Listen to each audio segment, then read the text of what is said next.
Buenos días, lectores enredados. Hace unos días, el 10 de noviembre, se festejó nuevamente en la Argentina la conmemoración del Día de la Tradición. Esto se hace en homenaje a José Hernández, autor de El Gaucho Martín Fierro y de El regreso de El Gaucho Martín Fierro. Lo interesante es que muchos no saben, pero José Hernández vivió en Corrientes. Estuvo un tiempo aquí exiliado. ¿Por qué? Porque José Hernández no solo era poeta, era periodista, sino además era un militar. Y era un militar de armas llevar, ¿sí? Ya desde 1853, en la batalla de Caseros, participó en la lucha y después se pasó al mando federal. Y en 1871 participa de la batalla de Ñaembe, que se libró cerca de Goya, y debido a esto, a la derrota de su ejército, él se pone a las órdenes de López Jordán, el caudillo federal entrerriano, y se debe exiliar. Y se exilia en el sur de Brasil, en Santa Ana. Dicen que ahí, escuchó a los payadores brasileños y que a él le gustaba mucho payar, hablar, escribir poemas. Y muchos creen que ahí se inspiró, que ahí comenzó como la inspiración para escribir El Gaucho Martín Fierro. Es más, otros dicen que ya lo había empezado a escribir aquí en Corrientes, en donde finalmente fue fiscal de Estado, vivió un tiempo, y por este episodio contra el gobierno de Sarmiento había puesto precio a su cabeza, y después, por intermediarios, logró que una especie como de indulto de Sarmiento, regresó a la ciudad de Buenos Aires con la condición de que no ejerciera periodismo. Le impuso esa condición, lo censuró. Y entonces se encerró en un hotel y escribió su famoso Martín Fierro, El Gaucho Martín Fierro, como lo contó a su amigo y hacendado Miggins. Entonces, desde que escribe El Gaucho Martín Fierro, que él lo hizo en realidad como una respuesta a el Facundo de Sarmiento, en donde para Sarmiento, como todos sabemos, estaba la civilización y la barbarie. Y la barbarie estaba representada no solo por los caudillos de las provincias, sino más por la figura del gaucho. El gaucho quedó estigmatizado como un matrero que no quería trabajar, que vagaba, pero el gaucho era un gran peleador, y normalmente lo alzaban sin pedir autorización, lo llevaban a luchar contra los indios en las fronteras, en los fortines. Y muchos desertaban por eso. Y esa es la historia del Gaucho Martín Fierro, y además que trajo a colación otros grandes autores, ¿no? Como Juan Moreira, que en realidad Juan Moreira es una persona que existió, solo que después se ficcionalizó su vida, ¿no? Se la llevó al teatro, los Pairó lo llevaron al teatro, y después, se escribió un libro de la vida de Juan Moreira, y después, la inmortalizó Leonardo Fabio, obviamente, con su gran Moreira. Hay otros autores, por supuesto, Don Segundo Sombra, pero el Gaucho Martín Fierro inauguró la poesía gauchesca argentina. Entonces ahí consulté con varias personas que saben sobre el tema, que van a hablar a continuación, pero también me interesó mucho qué fue de la vida, qué libro se puede leer para saber la vida del gaucho correntino, del que se llama el Mencho correntino, no sin un dejo de desprecio, ¿no? Hoy en día, por suerte, ya ya se ha reivindicado. Pero la reivindicación vino tardía. Comenzó en la mitad de la primera mitad del siglo XX, cuando Leopoldo Lugones y Ricardo Rojas se dan cuenta que ante la gran inmigración de europeos que traían consigo ideas socialistas, etcétera, o anarquistas más que nada, debían buscar una figura que contrapese, ¿no?, a esa cultura que venía y que era imposible de manejar, ¿no? Entonces, luego de arduas discusiones, se recurre al gaucho como aquel emblema de la nacionalidad argentina, por su coraje, por su lucha, por sus ideas, por dar la vida por sus ideas, por su confraternidad, ¿sí? Entonces el gaucho pasó a ser de un matrero despreciado a ser el emblema de la cultura nacional, y el poema El Gaucho, el gaucho Martín Fierro pasó a ser el poema nacional, ¿no? Ahora uno se pregunta, hoy en día, ¿tiene influencia ese poema? Uno puede debatir mucho sobre esto, pero sin lugar a dudas tiene sus virtudes, porque en realidad esto fue escrito para que después en los fogones los gauchos improvisaran con su guitarra y hablaran y contaran las historias, las desventuras del gaucho Martín Fierro. Pero el poema tiene la virtud de que sin música igual se puede leer, ¿no? Entonces, para ir sintetizando, en este envío vamos a hablar de la obra El Gaucho Martín Fierro, pero también vamos a hablar de cómo es el Mencho Correntino, a qué libros, porque esta idea es eso, es recomendar libros, películas. Buenos días, mi nombre es Eugenia Cabral y agradezco sobre todo la invitación que me ha hecho Luis Polo para hablar sobre un tema referido al Día de la Tradición en este canal que es Lectores Enredados. Bueno, hablar del Martín Fierro significa, como todos sabemos, hablar de la poesía gauchesca en la Argentina. Tal como explica el profesor Jorge Dubati, la gauchesca es un género donde un escritor letrado, José Hernández en este caso, asume un alegato en defensa del gaucho, le presta su voz. Sin embargo, de esa manera funda una tradición que quedó ligada a la figura del gaucho, de Martín Fierro, no de Hernández, del personaje, no del autor. Es por eso probablemente que diversos autores hayan tomado ese modelo literario, pero para recrearlo posteriormente de diversas maneras. En la primera estrofa, Martín Fierro da el motivo de su canto, que al gaucho que lo desvela una pena extraordinaria, pues bien, esa pena extraordinaria fue tomada por un autor oriundo de Capilla del Monte, Sierras de Córdoba, que se llamaba Armando Zárate, para componer un libro que tituló Penas Extraordinarias. Zárate había nacido en 1931 y falleció en 2012.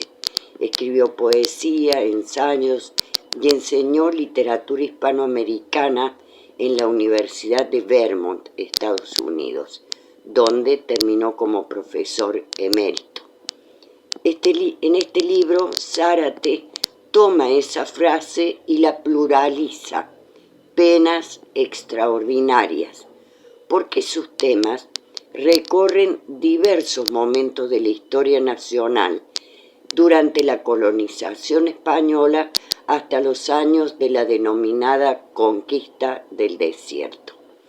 Los textos son una especie de relatos poéticos, algo cercano a los relatos poéticos de Las ciudades invisibles de Italo Calvino.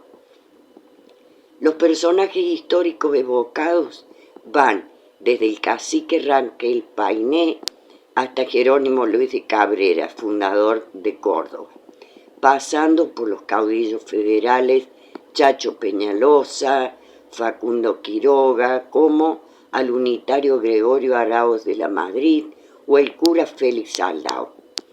Pero Los mitos y leyendas de diversos orígenes también se cruzan en las extensiones pampeanas y allí podemos ver tanto al travieso Curupí como al trágico Acteón. En otras palabras, la pena extraordinaria de la que debe consolarse Martín Fierro, Armando Zárate interpretó que atraviesa la historia y la geografía argentina, convirtiéndose en la verdadera tradición que nos contiene, nos fecunda. Pena extraordinaria, este libro fue publicado por Editorial Mundi en 1990 y lamentablemente no ha tenido reedición. Por eso quería revivir aquí sus bellas páginas escritas por el querido poeta Armando Zárate. Gracias. Buenas tardes, mi nombre es Romero Noelia, soy profesora de historia. Tuve una colaboración en lo que fue el proyecto de José Hernández en Corrientes, llevado adelante por el Centro de Estudios Asociación 8 de Octubre. Bueno, la verdad que en estas fechas estamos atravesados por lo que es el Día de la Tradición, justamente recordando, rememorando a quien fue uno de los grandes escritores y que nos ha dejado un gran legado como José Hernández. José Rafael Hernández y Pueyrredón, que ese es el nombre original de este gran escritor, fue un hombre multifacético, fue un periodista, poeta, orador, fue contador, comerciante, taquígrafo, estanciero, soldado, político y por supuesto escritor. A él le encantaba que lo llamaran como escritor o por ahí también como periodista. La verdad que por su paso por Corrientes ha dejado también sus huellas. Fue fiscal de Estado, formó parte de la logia Constante Unión, y también dentro de sus escritos, prólogos y demás, ha rememorado todo lo que son los pueblos o la región del litoral. La verdad que nos ha dejado un gran legado para toda nuestra historia, como también para así como en la conformación de un Estado nacional. Este hombre también desde el exilio siguió escribiendo, la pluma fue su gran arma. Su vida siempre estuvo ligada a la historia, al derrotero de la historia argentina. Siempre defendió la clase postergada o aquella que fue despojada como los gauchos. Muchos de sus escritos fueron de manera anónima por la persecución que recibió. Él luchaba siempre por la igualdad, por los pueblos, no tanto por el unitarismo, sino por el federalismo y la unión de los pueblos.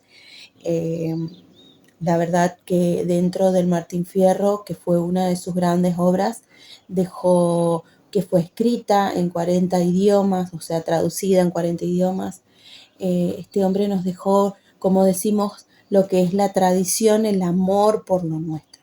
Así que nada, celebremos este día, que por suerte lo que estamos haciendo en realidad es celebrar su nacimiento y no como muchas veces se conmemora algo por el fallecimiento de alguien, sino por, en este caso, el nacimiento de este gran hombre que nos ha dejado un gran legado para toda nuestra historia como nación argentina.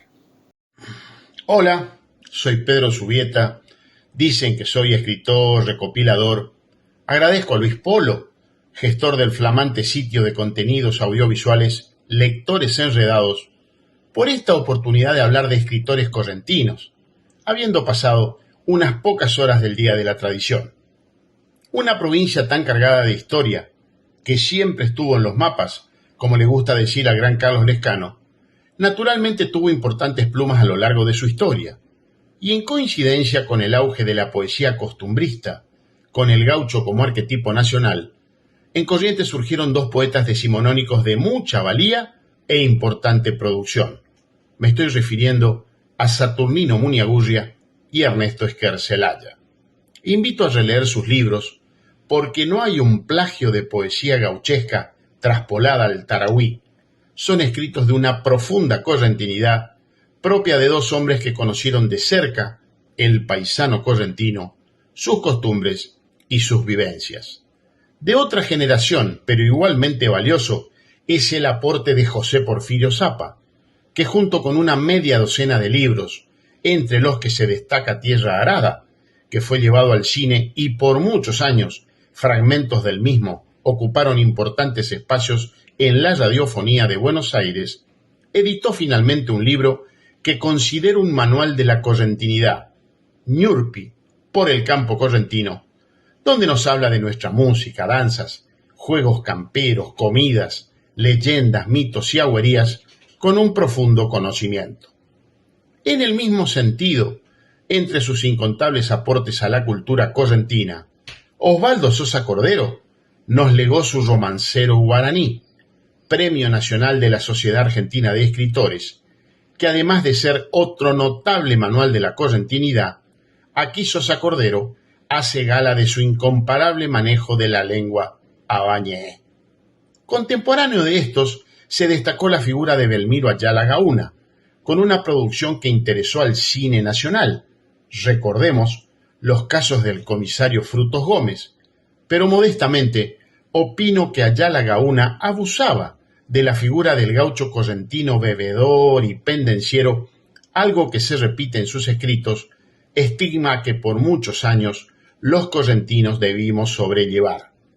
Y quiero cerrar esta breve recorrida por escritores correntinos que dedicaron parte de su obra a rescatar la correntinidad con Franklin Ibarra-Rúbeda, que sin ser nacido en el campo ni haber vivido cerca de esa realidad, conmueve con poemas como Zapucay, El pañuelo de Luchilo, Mamacuí, El cosechero, El Caraí Octubre, El Cambá Bolsa, Lipa Guarepí o Santa Galván, cualquiera de ellos una semblanza que podemos encontrar en su producción que por suerte para nosotros está reeditada en forma completa. Gracias nuevamente Luis Polo por este espacio y ojalá arrimemos lectores enredados para las páginas de estos grandes de la correntinidad. Hasta siempre.